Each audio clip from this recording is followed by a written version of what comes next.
Okay तो hello everyone. हम सबका एक सवाल कि कैसे फोकस को बनाया जाए, कैसे कंसंट्रेशन को बढ़ाया जाए, जो कि बहुत जरूरी है हमारे किसी भी काम को करने के लिए, किसी भी काम को इनफैक्ट अच्छे से करने के लिए। फिर चाहे वो हमारी पढ़ाई हो गई या फिर हम कोई काम कर रहे हैं जिसमें हम क्या कर सके, अपना बेस्ट दे सके और हम लोग बेस्ट से बेस्ट आउटपुट उसमें निकाल सके। तो इस वीडियो में मैं कंसंट्रेशन के रिगार्डिंग कि कैसे कंसंट्रेशन बढ़ाया जाए, कि कैसे फोकस को इंप्रूव किया जाए, कैसे हम लोग अपना बेस्ट दे सकते हैं अपने डिस्ट्रैक्शन से दूर रह करके, और कैसे डिस्ट्रैक्शन को दूर किया जा सके। तो इन सब चीजों को मैं बहुत ही डिटेल में इस वीडियो में बताने वाला हूं, तो बहुत ही ध्यान से इस वीडियो को देखें क्योंकि बहुत ज्यादा हेल्पफुल होगी आपके लिए। इस बात की मेरी गारंटी है। What is concentration? To give all your attention at one particular place और ऑन पर्टिकुलर समथिंग। तो इसे कहते हैं कंसंट्रेशन, जिसका मतलब क्या है कि अपना पूरा का पूरा ध्यान केंद्रित करना किसी एक पर्टिकुलर चीज पर, जिससे क्या कर सके, हम अपने काम को बहुत ही अच्छे से कर सके, बहुत ही बेस्ट प्रोडक्टिव मैनर में कर सके। तो आजकल के समय में ये कंसंट्रेशन बनाना या फोकस करना इतना मुश्किल हो गया हमारे लिए। क्यों?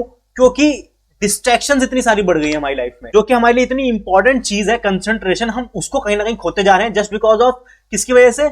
अपने डिस्ट्रैक्शंस की वजह से। और डिस्ट्रैक्शन भी इतनी सारी हो गई है, जितनी भी डिस्ट्रैक्शंस हैं अगर आप उनको ध्यान से देखोगे तो उनको दो पार्ट में आराम से क्लासिफाई किया जा सकता है। पहला आपका इंटरनल डिस्ट्रैक्शन और एक्सटर्नल डिस्ट्रैक्शन। पहले मैं एक्सटर्नल डिस्ट्रैक्शंस के बारे में बताना चाहूंगा। एक्सटर्नल डिस्ट्रैक्शन जो होती है, हमें हमारे काम से करने से जो रोकती है हमें, वो क्या क्या होती है? नॉर्मली जो आपके आसपास चीजें चल रही है, external distraction is equal to हमारे चारों ओर की सराउंडिंग, जो हमारे आसपास चीजें चल रही है। जैसे कि क्या हो गया, हमारा फोन हो गया, हमारा टीवी हो गया, हमारा वेब सीरीज, हमें कोई मूवी देखना है, हमें कहीं दोस्तों के साथ घूमने जाना है, तो सब क्या हमारे एक्सटर्नल डिस्ट्रैक्शंस ही तो हैं। इनको कैसे ओवरकम करना है? बहुत ही सिंपल है। एक्सटर्नल डिस्ट्रैक्शन को मैं यही बताता हूँ कि कैसे इनको ओवरकम करना है। इंटरनल डिस्ट्रैक्शन हमारा एक बहुत ही इंपॉर्टेंट डिस्कशन होने वाला है। कि अगर मान लो एक एग्जांपल लेते हैं, सपोज क्या आपके फोन बार बार नोटिफिकेशन आ रही है और आप लोग पढ़ाई कर रहे हैं, तो आपको बार बार डिस्टर्बेंस हो रहा है इस नोटिफिकेशन से, तो आप सिंपल से सिंपल क्या कर सकते हैं? सोचो जरा, नेट ऑफ कर सकते हैं।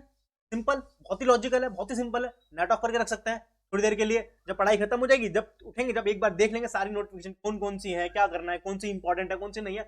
बहुत सी नोटिफिकेशन आती रहती है आप लोगों की, सोशल मीडिया की और इधर उधर चीजों की। तो उसको, पढ़ाई से तो इंपॉर्टेंट वो नहीं है, उनको हम थोड़ा साइड में कर सकते हैं, होल्ड पे कर सकते हैं। या फिर सपोज कि टीवी चल रहा है, अगर आप कहीं आपके दूसरे रूम में और आप किसी रूम में पढ़ाई कर रहे हो, तो आप इस डिस्ट्रैक्शन से या इस डिस्टर्बेंस से कैसे ओवरकम कर सकते हो? बहुत ही सिंपल है। आप या तो टीवी का वॉल्यूम कम कर दोगे, सिंपल, या फिर आप टीवी को ही बंद कर दोगे। एक्सटर्नल डिस्ट्रैक्शंस को बताने का मेरा सिर्फ इतना मतलब था कि एक्सटर्नल डिस्ट्रैक्शन हमारी जो भी है, फोन, मूवीज, घूमना फिरना, पार्टीज एंड ऑल, इनको हम बड़े आराम से कंट्रोल कर सकते हैं। इसलिए क्या होती है, कंट्रोलेबल होती है बहुत ही इजीली। बस एक बार हमें इसको क्या करना है, डिसाइड करना है कि मुझे नोटिफिकेशन ऑफ करनी है तो नोटिफिकेशन ऑफ करनी है, टीवी ऑफ करनी है तो टीवी ऑफ करनी है, मुझे दोस्तों के साथ घूमने नहीं जाना है तो नहीं जाना अभी, क्योंकि एग्जाम जरूरी है, 1 महीना बचा है, 2 महीना बचा है, उससे ऊपर तो कुछ है ही नहीं। एग्जाम इंपॉर्टेंट है, क्योंकि घूमना तो फिर बाद में भी जा सकते हैं, बाद में भी घूमा जा सकता है दोस्तों के साथ तो, लेकिन एग्जाम दोबारा नहीं देने सेम चीज के, याद रखना इस चीज के।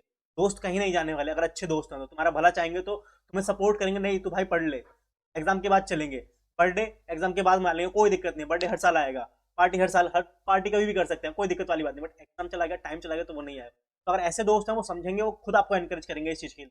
अगर ऐसे दोस्त नहीं है तो वो आपको खुद ही लॉस करवा रहे हैं। तो अब दूसरा जो डिस्ट्रैक्शन होता है वो होता है इंटरनल डिस्ट्रैक्शन, जो कि क्या होता है, बहुत ही ज्यादा एक तरीके से ट्रिकी होता है कंट्रोल करना, उसको हम इतना इजीली कंट्रोल नहीं कर सकते। दूसरे शब्दों में बोल सकते हो, आपका मेंटल डिस्ट्रैक्शन हो गया, या आपके इमोशनल डिस्ट्रैक्शन होगा, आप किसी विचारों में लगे हुए हो, कुछ सोचे जा रहे हो बहुत देर से, और उसको कुछ हल नहीं हो रहा है, यही होता है आपका इंटरनल डिस्ट्रैक्शन।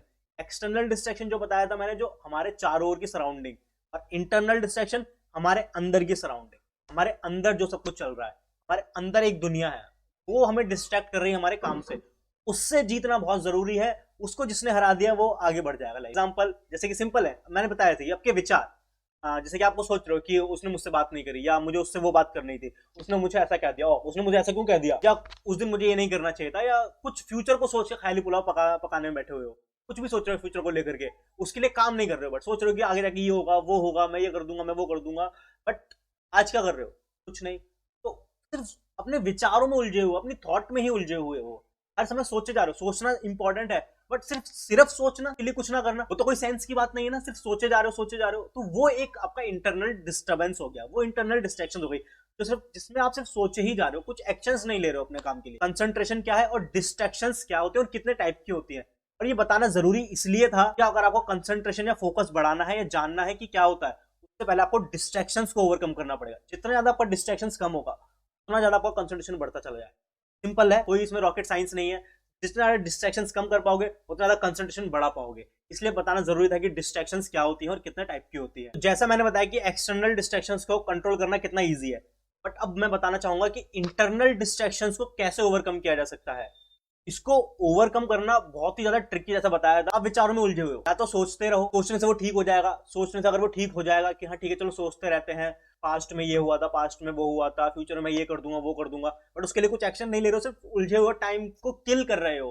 तो ये सब करने से अगर कुछ हो रहा है, आपका वो डिस्टर्बेंस कम हो रहा है, आपका गोल अचीव हो पा रहा है, आपकी पढ़ाई अच्छे से हो पा रही है, तो करते रहो। हमारा पूरा देश बैठ के सोचता है कि जो भी परेशानी है उनके बारे में सोचते रहते हैं, और सोचने सोचने सब ठीक हो जाएगा। हमारे एम्प्लॉयमेंट की प्रॉब्लम सुलझ जाएगी, हमारे यहाँ पे पोवर्टी सुलझ जाएगी, पोवर्टी प्रॉब्लम सुलझ जाएगी, ये कोविड का जो पेंडेमिक चल रहा है ये पूरी दुनिया में ठीक हो जाएगा। अगर सिर्फ सोचने से ठीक हो जाता है तो सब बैठ के घर में सोचते रहते हैं। डॉक्टर से कहते हैं डॉक्टर साहब घर पे बैठो, रिसर्चर से कह देंगे कोई जरूरत नहीं कुछ रिसर्च करने की, बस सोचते रहो सब कुछ ठीक हो जाएगा। अगर सोचने से सब कुछ ठीक हो सकता है तो करते रहो। लेकिन अगर सोचने से नहीं होगा, तो तुम्हें पता है सिर्फ सोचने से नहीं होगा, सोचकर एक्शन लेने से होगा। अब क्या, चलो रिसोर्सेज कम है या एग्जाम आने वाला है, 2 महीने बाद एग्जाम है, बट तुम नहीं पढ़ रहे हो क्योंकि कंसंट्रेशन नहीं बन रहा है ना, सिंपल है। बट तुम सोच रहे हो कि मुझे पढ़ना है, और गिल्ट भी होता है फिर तुम्हें बाद में कि नहीं पढ़ाई नहीं हो पाई, मैं पढ़ लेता लेकिन कल से पढ़ूंगा। और हर दिन सेम पैटर्न में उलझे हुए हो, सेम चीज हो रही है हर दिन। डेली रात को सोचते हो कि यार नहीं पढ़ाई हो पाई, बहुत गिल्ट होता है, खुद को गालियां देते हो, खुद को कोसते हो, बट अगले दिन फिर वही सेम चीज करते हो। तो कुछ नहीं हो रहा, पैटर्न बनता जा रहा है और तुम उसी पैटर्न में बस एक लूप में घूमे जा रहे हो, घूमे जा रहे हो, घूमे जा रहे हो। तो इससे निकलने के लिए क्या करना है, सिंपल चीज करनी है कि तुम अभी क्या कर सकते हो। कितना टाइम बचा है कोई फर्क नहीं पड़ा, 2 महीने बचे हैं, 3 महीने बचे हैं, 15 दिन बचे हैं, 1 महीना बचा है, इसमें अपना बेस्ट कितना दे सकते, कितना अच्छे से इस समय काम कर सकते। पढ़ाई करनी है पढ़ाई करो, प्रेजेंट में जो करोगे उसका इंपैक्ट फ्यूचर में पड़ेगा, क्योंकि जो तुमने पास्ट में किया उसका इंपैक्ट तुम्हारे आज प्रेजेंट में है। अपना हाल देख लो, जिस भी हाल में हो तुम्हारे पास्ट के एक्शंस की वजह से हो, जो भी तुमने पास्ट में किया। और अगर फ्यूचर को भी ऐसा रखना है तो जो पास्ट में किया जो प्रेजेंट में कर रहे हो करते रहो, फ्यूचर भी ऐसा ही होगा। लेकिन फ्यूचर को बेटर करना है, फ्यूचर के बारे में अच्छा करना है, तो आज कुछ एक्शन लेने पड़ेंगे। और अभी सबसे इंपॉर्टेंट क्या है, एक्शन लेने का सबसे आसान तरीका कि भाई अभी जरूरी क्या है मेरे लिए, पढ़ाई जरूरी है तो पढ़ाई करना है। अभी जरूरी क्या है, एग्जाम आने वाले हैं, 10 घंटे पढ़ना है 10 घंटे पढ़ेंगे, 12 घंटे पढ़ना है 12 घंटे पढ़ेंगे। और इनफैक्ट मैं तो कहूंगा कि पढ़ाई को और आवर को, जो अपने घंटे हैं, इनको लिंक मत करो। सिंपल से एक चीज करो, what is your capacity and achieve it. 100% दे दो अपना, जितना कर सकते हो। 6 घंटे पढ़ सकते हो ना, लेकिन खुद से झूठ नहीं बोलना है। अगर 8 घंटे पढ़ सकते हो और 6 घंटे में काम चला रहे हो तो गलत कर रहे हो। प्रेजेंट में मैं क्या कर सकता हूं, मुझे वही करना है। पास्ट में जो हुआ हो गया, कोई बात नहीं, ठीक। फ्यूचर में क्या होगा मुझे नहीं पता, मैं जो आज करूंगा उससे ही कुछ ना कुछ फ्यूचर में होगा, क्योंकि जो मैंने पास्ट में किया था उसका ही इंपैक्ट आज मेरे प्रेजेंट में है। तो जो मेरा पास्ट था और जो फ्यूचर होगा वो तो कहीं ना कहीं एग्जिस्ट ही नहीं कर रहा है। एग्जिस्ट क्या कर रहा है, प्रेजेंट। आज क्या है तुम्हारे पास और तुम क्या कर रहे हो वही है, वही तुम्हारा फ्यूचर डिसाइड करेगा। कि तुमने पास्ट में किया उसने तुम्हारा प्रेजेंट डिसाइड कर दिया है। अब तुम पास्ट में जाके बदल नहीं सकते हो उसे, कितनी भी कोशिश कर लो, कितना भी सोचते रहो बैठे बैठे, नहीं हो पाएगा, कुछ नहीं बदलेगा। लेकिन अगर उससे सीख करके, जो तुमने गलतियां करी, अगर करी हैं तो ऑब्वियसली सब करते हैं, उसकी लर्निंग आज लगा करके हम अपने प्रेजेंट में क्या बेटर कर सकते हैं, क्या बेस्ट कर सकते हैं, जिससे हमारे फ्यूचर में कुछ अच्छा हो। अब पास्ट में मैं सोच रहा था कि मैं पढ़ूंगा पढ़ूंगा पढ़ूंगा, बट मैं नहीं पढ़ पा रहा था। तो मैं क्यों नहीं पढ़ पा रहा था, क्या फोन का डिस्ट्रैक्शन था, क्या मुझे मेरे थॉट नहीं पढ़ने दे रहे हैं, क्या मैं बार बार सेम ही चीज सोच रहा हूँ, एक ही इंसान के बारे में सोच रहा हूँ बार बार, कि या मुझे उससे बात करने का मन कर रहा है। तो इससे क्या होगा, कुछ नहीं होगा ना। कि जिसके बारे में तुम सोच रहे हो वो तो ऐसे तुम्हारे बारे में नहीं सोच रहा है, इस बात की गारंटी ले। वो कुछ और कर रहा है, उससे जो करना चाहिए वो कर रहा है, सिर्फ तुम ही अपना टाइम किल कर रहे हो। जब तुम अपने टाइम की कीमत समझोगे तो सामने वाला भी समझेगा। और तुम्हारे दिमाग में अगर ये चल रहा है कि पास्ट में कुछ गलतियां हुई थी, उसको तुम लेकर के आज तक रिग्रेट मना रहे हो, बैठे बैठे अपनी गलतियों का बोझ लेकर के चल रहे हो, पछतावा कर रहे हो, ठीक है हो गया, जो तुमने किया पास्ट में वो हो गया। अब कुछ उसको चेंज कर सकते हो, नहीं कर सकते ना। तो एक काम करो, फॉरगिव योरसेल्फ। दुनिया को हम माफ करने के लिए तैयार रहते हैं, बट क्या एक बार खुद को माफ नहीं कर सकते। एक बार खुद को माफ करते हैं और खुद से डिसाइड करते हैं, कल काम करते हैं, खुद को बेटर बनाते हैं, कि जिससे आने वाला जो तुम्हारा तुम है, जो फ्यूचर तुम हो, आज वाले तुमको गाली ना दे। काश मैं उस समय कर लेता, काश उस समय मैं पढ़ लेता, काश मैं उस समय सिर्फ सोचता ना रहता। तो जो भी है, एग्जाम आ रहे हैं, 2 महीने बचे हैं, 3 महीने बचे हैं, 1 महीना बचा है, 20 दिन बचे हैं, what ever the time left, आज मैं क्या कर सकता हूँ, आज मैं कितना पढ़ सकता हूँ, आज मेरे हाथ में क्या है, सिंपल आज, अब इंपॉर्टेंट है, अभी अभी क्या करना है, डू इट नाउ। और जैसे ही तुम्हारे दिमाग में ये सब चीजें आएंगी कि मुझे खुद को अच्छा बनाना है, खुद के ऊपर काम करना है, खुद को बेटर बनाना है, खुद का करियर बनाना है, खुद को एक सक्सेसफुल इंसान साबित करना है, खुद की नजरों में, इनफैक्ट खुद की नजरों में अच्छा बनना है, कि जब आईने के सामने खड़े हो तो खुद से नजरें मिला सको। जब ये सब सोचोगे तो क्या होगा, एक पॉजिटिव एनर्जी दौड़ने लगेगी। और शायद दौड़ने लग रही होगी, या कुछ तो हो रहा होगा कि नहीं चल करते हैं, करके देखते हैं ना क्या होगा। कम से कम ये तो होगा ना कि ट्राई किया, ऐसा तो नहीं कि यार काश कर सकते थे।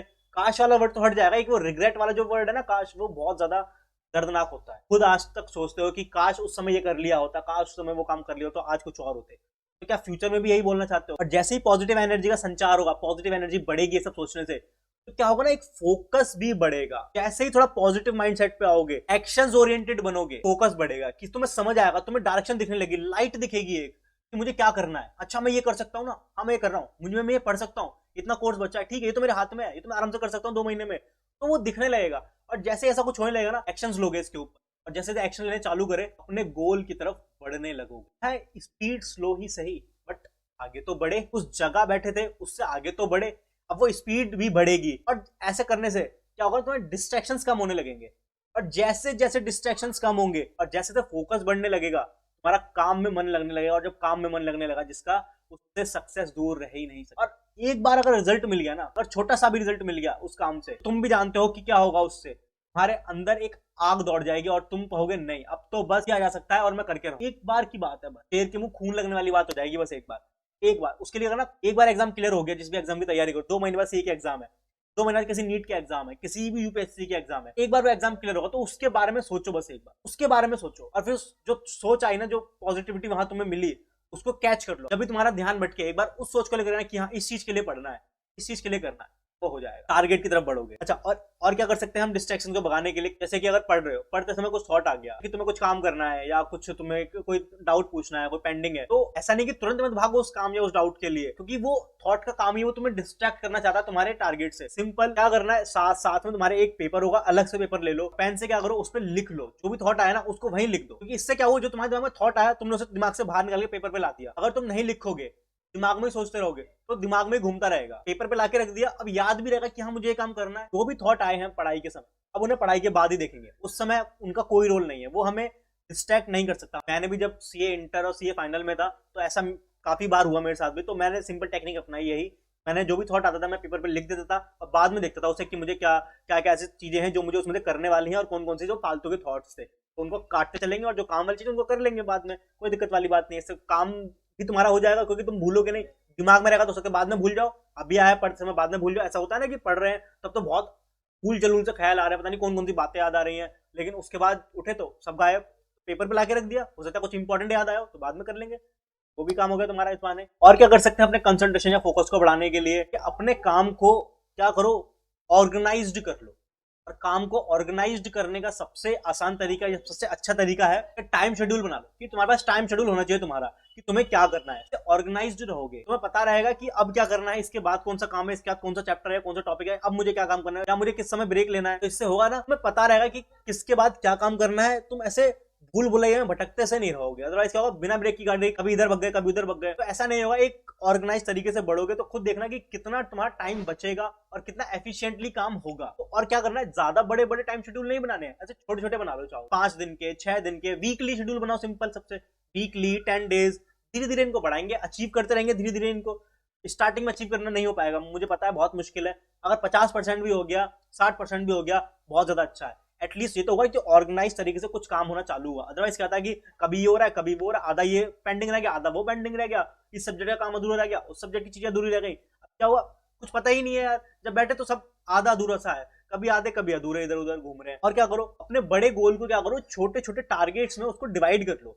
जो भी तुम्हारा अल्टीमेट गोल है, जैसे कि तुम्हारा 3 महीने बाद अगर मान लो एग्जाम है, तो क्या करो, तो छोटे छोटे टारगेट्स में क्या करो, डिवाइड कर लो कि ठीक है ये सब्जेक्ट खत्म करना है मुझे 10 दिन के अंदर, तो ये अचीव कर लिया, एक टारगेट अचीव हो गया। अब बचा कितना, अदर सब्जेक्ट का बचा, इसमें 4, 5, 6, 7, 8 सब्जेक्ट बचे, एक एक टारगेट अचीव होगा, एक एक सब्जेक्ट अचीव होगा, इस तरीके से अल्टीमेट गोल अचीव होगा, एग्जाम तक हम पूरे प्रिपेयर होंगे। ये सब करना बहुत जरूरी है। सारी लड़ाई पता है किस चीज की, फोकस और कंसंट्रेशन बढ़ाने के लिए आपको अपने डिस्ट्रैक्शंस को ओवरकम करना है। क्या करना है, अपने बड़े बड़े गोल्स को छोटे छोटे टारगेट्स में डिवाइड कर देना और उन्हें अकॉर्डिंगली अचीव करते रहना है समय समय। जो भी इस समय सोच रहे हो, मायूस बैठे हो, उन लोगों के लिए कि अब आगे कैसे होगा, नहीं हो पा रहा है, तो उन सब लोगों के लिए भी है ये कि रख हौसला, वो मंजर भी आएगा, प्यासे के पास चलकर खुद समंदर भी आएगा, थक कर ना बैठ ए मंजिल के मुसाफिर, मंजिल भी मिलेगी और मिलने का मजा भी आएगा। ध्यान रखेंगे इन सारे पॉइंट्स को, डिस्ट्रैक्शंस को ओवरकम करेंगे, जितना ज्यादा डिस्ट्रैक्शंस कम होगा उतना कंसंट्रेशन बढ़ेगा। और आई होप कि आपको वीडियो पसंद आई होगी, वीडियो आपको कुछ ना कुछ हेल्पफुल जरूर लगा होगा वीडियो में। फिर मिलते हैं नेक्स्ट वीडियो में।